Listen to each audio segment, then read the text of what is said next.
আজ বানাবো সুজির উপমা, একটু নতুন করে। চলুন, এইভাবে আপনারাও বাড়িতে বানিয়ে খেতে পারেন।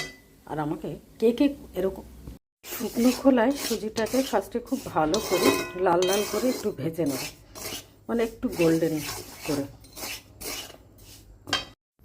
তো আমার এটা ভাজা হয়ে গেছে।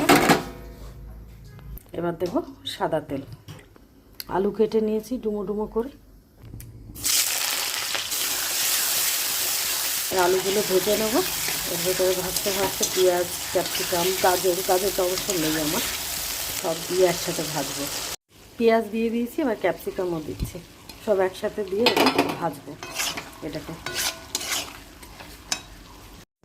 এবার এটাকে খুব ভালো করে আবার একটু ভেজে নিয়ে তারপরে সুজিটা দেব।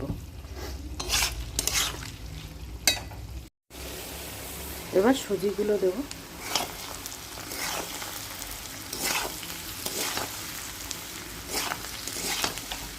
খুব ভালো করে মেলাবো।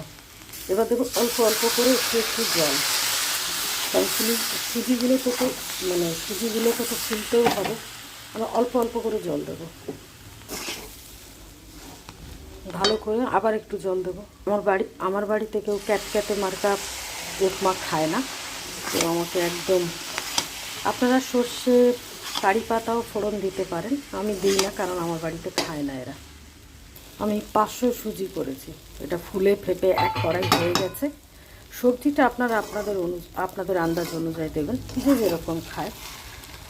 আমার বাড়িতে একটু অনেক এক একজনের এক এক রকম মত, তো সেই জন্য আমি আমার মতো করেই করি। এবার আমি দেবো স্বাদ অনুযায়ী একটু মিষ্টি। সুজি আমার ফুলে ফেপে অনেক বেশি হয়ে গেছে, আর জলে ছিটে দিয়ে দিয়ে করবেন। মানে আমি তো এখন করে করে আর জলে ছিটে দিই না, নাহলে হাতে আগে না জলে ছিটা দিতাম। একবারে এক গাদা জল ঢালবেন না, অল্প করে। আর মিষ্টিটা স্বাদ অনুযায়ী দেবেন। কটা লঙ্কা কুচি দিয়ে দেবো। তো আমার হয়ে গেছে। এখানে টেস্টের জন্য আর একটা জিনিস দিচ্ছি, একটু ফ্রাই প্যানে তেল দিয়ে দিয়েছি, এর ভেতরে দেবো 4টে ডিম। তো হয়ে গেছে ডিম ভুজিয়া, অফ করে দেবো। এবার এই উপমায় মিলিয়ে দেবো। একবার এইভাবে করে খেয়ে দেখবেন, খেতে কতটা অপূর্ব হয়। টেস্টটা অনেক বেশি বেড়ে গেল এটাই।